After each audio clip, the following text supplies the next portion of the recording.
So Vlad, I remember you and most people as the editor of the fantastic publication, the Odesa Review, but you've done a lot since then. You're writing all over the place from the Atlantic Council to the tablet and interviewing people left, right and center. Thank you, So where are you at this stage?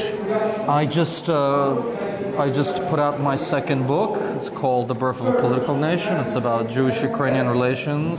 It's broadly about World War II memory, the Holocaust. We're in Odessa. We're at the Security Forum. Right. What significance do you attach to a meeting of this sort at this stage in the third year of the war here in Odessa? So, I've been following Odessan politics for a long time, as you know, and I've been following the South for a long time, and I've been always interested in the Black Sea Basin, which means the Bulgarian, Romanian, Moldovan, Georgian, Russian basin, where the grain comes through.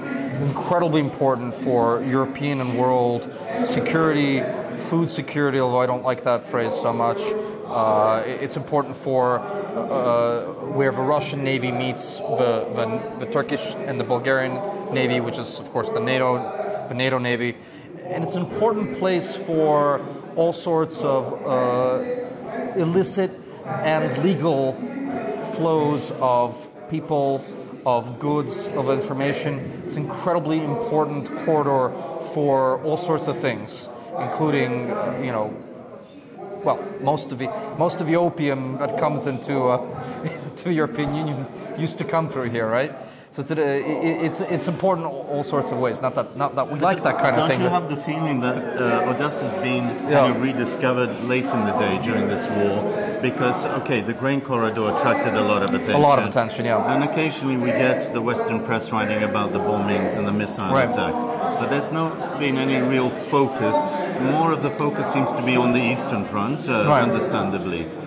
Do you think Odessa gets its credit, sufficient attention given its geopolitical significance?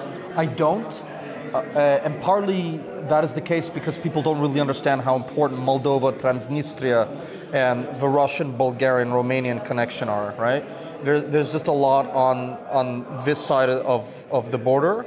We have a Russian base. I just came in from Moldova yesterday with a border with Odessa region.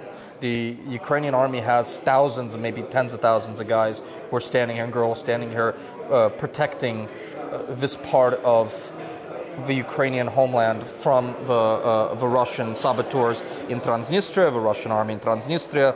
There are problems, of course, with a pro-Russian column, fourth column in Moldova. The Russian army, of course, tried to get here, but they were not able to. Neither were they able to keep their blockade of the south going. So it's an incredibly important theater in the war. Not a lot of people understand that. The importance of this conference is that this is the first very big world-class gathering of politicians, technical people, think tank people, military people, civil society people from all over. And this happens very often in Kyiv, and often happens in Lviv also, because people can get to Lviv easily. But getting to Odessa in middle of war, which doesn't have, unlike Kyiv, American-made Patriot anti-air defenses, is more difficult for a lot of people, and it is absolutely an act of heroism and support for Ukraine that a lot of these politicians, MPs, civil society people, human rights people came here, because going to Kyiv is one thing. You're under the protection of the air defenses. You're not here. Okay, Vladislav, last question, because yes, sir. Time is running out. You come and go.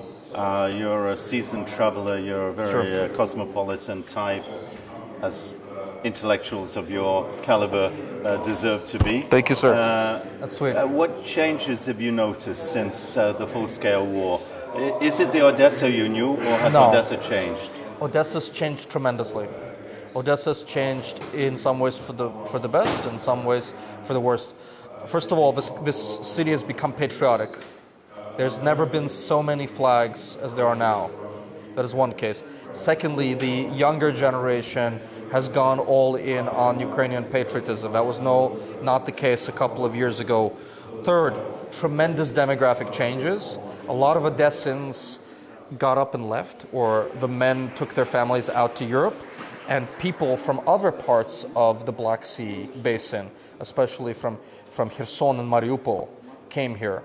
So this will be seen as a world historical change in demographics for the city, akin to what happened in the 70s with the Jewish emigration, akin to what happened in World War II, and akin to what happened in the 1890s.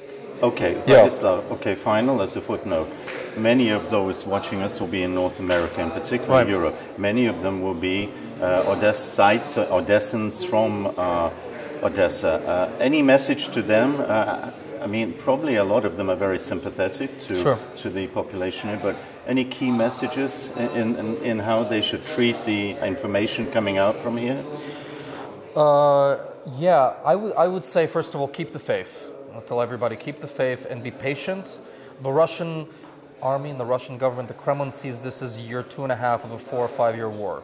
They've geared up for a very long-term attritional war, and they've set up their military-industrial plant in order to be in this for a long while. We in the West, we Democrats, liberals, whatever you want to call it, friends of civilization, friends of Ukraine, we have to be in this for the long durée also, right? Another 2 years, maybe a year and a half. I hope not. I hope the Russians surrender tomorrow and go home and pay reparations, but it's not looking like they will. So we're in this for the long term. That's one thing. Information. There's so much bad information coming out of the war. There's so much propaganda. The Russians are very good at it, and they have billions of dollars worth of resources that they've thrown at that problem. So I would say try to be very careful with where you get your information. The Kyiv Post, of course, is an excellent publication. You can get it from there. You can get it from my Twitter page. You can get it from the legacy sources, legacy media. Some of them are very good. The Telegram channels and Twitter, not so good. Okay, not as reliable. Not always as reliable. Thank you very much for sharing your thoughts. Great to see you in Odessa again. As always. Take care, my friend.